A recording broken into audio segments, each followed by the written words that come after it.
Allez, salut à toi, j'espère que tu vas bien. Alors, retapage d'un de mes appartements à Montréal, qu'on a fait louer avant le Covid aux alentours de 950 dollars. Et là, après le Covid, les coûts sont montés en fait. Après le Covid, tous les appartements ont grimpé en valeur. Donc, tous ceux qui vont louer des appartements dans cette même zone-là, après le Covid, vont payer à peu près 200 à 300 dollars de plus. Donc, par chance, on a un locataire qui a déménagé pour des contraintes familiales, donc il est parti. Et c'est l'occasion pour nous de retaper l'appart et d'augmenter sa valeur. Dans cette vidéo, je vais vous montrer tout le processus par lequel on va retaper l'appart parce qu'on va le faire quasiment de nous-mêmes. On va prendre des semaines pour travailler la peinture, les carreaux, laver l'appartement. J'aimerais bien partager cette aventure-là avec vous.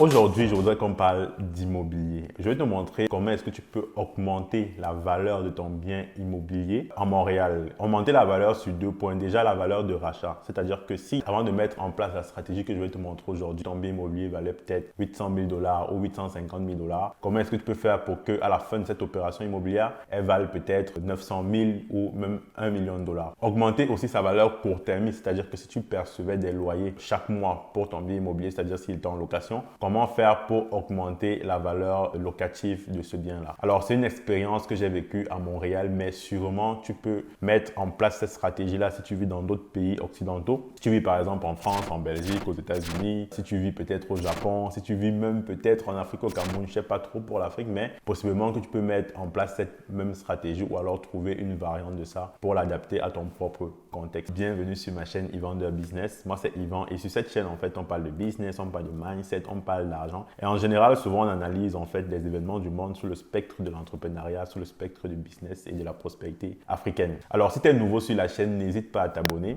C'est super important pour faire grandir ce type de communauté. Donc, n'hésite pas à t'abonner et like la vidéo, partage-la parce que je suis sûr que cette vidéo peut aider énormément de personnes qui aujourd'hui font leur premier pas en immobilier, qui aujourd'hui ont déjà des maisons et veulent juste augmenter la valeur, veulent juste croître en fait leur investissement dans le secteur de l'immobilier. Mon bien immobilier, c'est un bien que j'ai acquis il y a de cela quelques années avec des partenaires, je pense en 2018, et qui aujourd'hui vaut plus d'1 million de dollars. Alors pour la petite histoire, mon bien immobilier, c'est un bien qui est situé au Québec, un peu particulièrement dans la ville de Longueuil. Et c'est un bien locatif en fait, c'est-à-dire que j'ai des locataires et je loue 3 espaces de mon bien chaque mois. Parce que mon bien en fait, il a 3 appartements, qu'on peut dire. Chaque mois, je perçois les loyers pour ces 3 appartements. Alors cet appartement, mon locataire précédent, qui avait déjà subi des augmentations de loyer, au moment de sortie, il louait cet appartement à 925 dollars. Je suis allé rencontrer un spécialiste de l'immobilier qui m'a justement proposé cette stratégie-là que je vais mettre sur pied aujourd'hui et que vous allez voir dans la vidéo. Alors, cette stratégie, elle se fait sur 3 points. Le premier point, c'est le financement. Le second point, c'est justement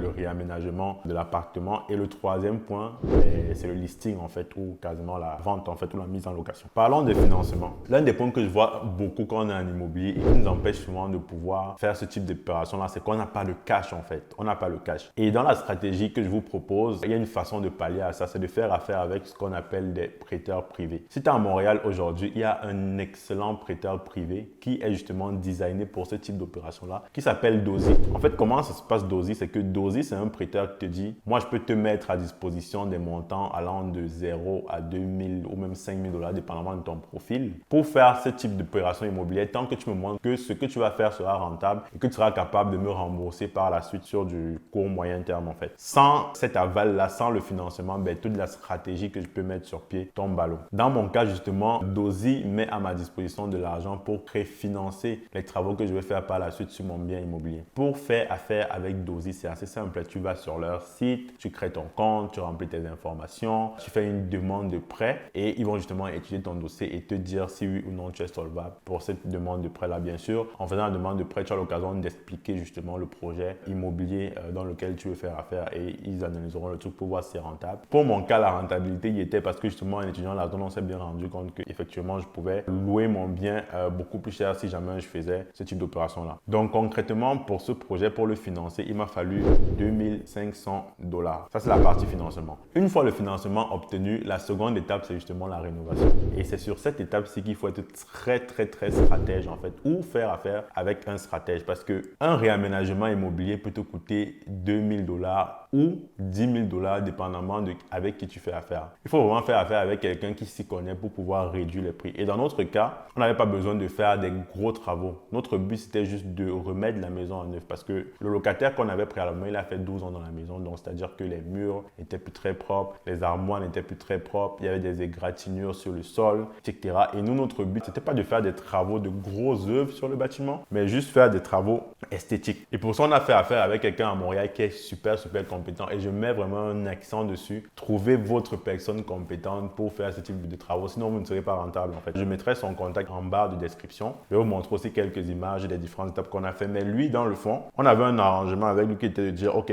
nous, on va t'aider concrètement à faire les travaux dans la maison. Nous, on va un peu faire les manœuvres. Mais nous, on voudrait que tu nous designes une stratégie. Tu nous organises cette stratégie-là en termes de tâches et qu'avec toi, nous puissions justement, pour réduire les coûts de la main-d'œuvre, justement, faire les manœuvres et pouvoir appliquer cette tâche-là en fait. Et donc, concrètement, il nous a designé cette stratégie-là, les différents travaux à faire, les différents trucs à acheter et on est allé avec lui dans les supermarchés. D'ailleurs, il y a un supermarché super ici au Québec qui s'appelle Canac qui fait vraiment des prix hallucinants quand il s'agit de la rénovation, des prix très concurrentiels sur le marché et qui peuvent vraiment te permettre de réduire tes coûts. Donc, on est allé avec lui, on a choisi les couleurs des murs, on a choisi les couleurs des murs du salon, les couleurs des murs des chambres, les couleurs des murs de cuisine et on a fait une inspection de la maison pour voir qu'est-ce qu'on devait remplacer. Il fallait remplacer les chauffages, il fallait remplacer les poignées de porte, etc. Et c'était vraiment à notre spécialiste de nous organiser ce travail-là pour pouvoir le mettre sur pied. Donc aujourd'hui, je vais vous passer notre maître d'œuvre qui va vous expliquer un peu c'est quoi le programme des différents travaux qu'on va faire, qu'est-ce qu'on a fait aujourd'hui, qu'est-ce qu'on va faire dans les prochains jours, comment est-ce que ça s'échelonne. Oui, bonjour à tous. Aujourd'hui, on est en train de faire ce qu'on appelle la préparation des murs. Préparer les murs, ça veut dire qu'on passe sur tous les murs, on regarde partout où il y a des trous, on essaie de les boucher, comme ici par exemple, ce sont des joints. Là, ce sont des joints qu'on a mis sur le mur pour boucher les trous. Une heure, ça va se sécher, on va poncer. La couche blanche qui est là, c'est le primer. Les Québécois appellent ça le primer ou l'après. Son rôle, c'est quoi? Son rôle, c'est que quand tu veux faire une peinture, qu'elle soit uniforme, qu'elle adhère, tu mets ça sert, c'est comme une colle. Quand tu viens mettre la peinture d'origine, ça fait que la peinture adhère plus. Donc il y a moins d'espace vide, quoi. Là, on a fini avec le primer. Steve est en train de mettre sur l'autre mur, le mur extérieur.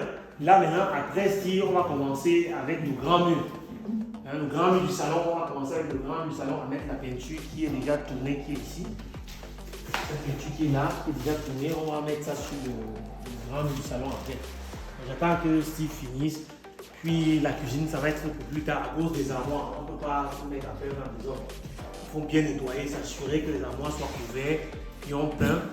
À la fin, on vide tout l'appartement, on fait un nettoyage général, puis on prend des nouvelles photos et ça va être prêt pour être loué.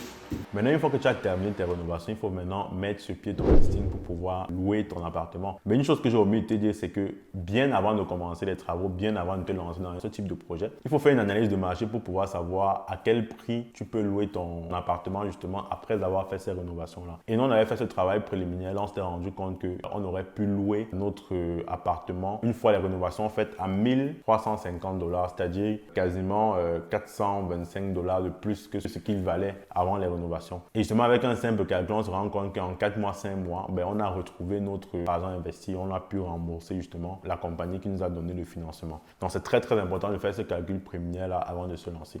Présentement, dans le marché montréalais, en tout cas le marché canadien, les locataires ont le pouvoir parce qu'il y a beaucoup de demandes de location que d'appartements disponibles sur le marché. Donc, la partie vraiment listing, la partie location qui généralement dans l'immobilier, c'est comme le nerf de la guerre. Là, c'est une partie vraiment à ne pas prendre à la légère parce que tu peux faire des travaux qui te coûtent cher et finalement tu n'arrives pas à louer. Dans notre cas, ça s'est fait quasiment très facilement parce que le marché est vraiment en notre faveur actuellement. On a mis l'annonce à 1350 dollars sur deux principaux canaux, Kijiji. Si vous êtes à Montréal, vous devez sûrement connaître Kijiji et Facebook Market. Et je peux dire qu'en moins d'une semaine, on a pu louer notre appartement. On l'a loué un peu moins cher. Finalement, on l'a loué à 1250 dollars. Pour être vraiment honnête avec vous, on ne l'a pas loué à 1350 dollars, mais c'était un choix. parce qu'on aurait pu le louer à 1350. La raison pour laquelle on a choisi de le louer à 1250 $, c'était que ceux qui proposaient 1250 $, le feeling est mieux passé avec eux en fait. Parce que des fois en immobilier, surtout quand tu fais du locatif, faut pas juste louer pour de l'argent en fait. Des fois, le feeling que tu as avec tes potentiels locataires, c'est quelque chose de très important parce que une fois que tu as un mauvais locataire qui est entré dans ta maison, ben le faire sortir, c'est compliqué. Des fois, il y a des frais d'avocat engagés, il faut passer par la régie du logement, etc. Donc, en tant que propriétaire, je n'aimerais pas avoir un mauvais locataire. Donc, quand je trouve quelqu'un qui va peut-être payer un peu moins cher, mais qui je suis sûr qu'il est un bon payeur et surtout on a un très bon feeling, il ne va pas me déranger sur 1 an, 2 ans, 3 ans, 4 ans, je préfère louer à ce prix-là parce que j'ai une tranquillité derrière. Donc, finalement, on a loué notre immeuble à 1250 $. Ça va nous prendre peut-être 2 mois de plus pour pouvoir rentabiliser notre investissement, mais ça en vaut vraiment la peine.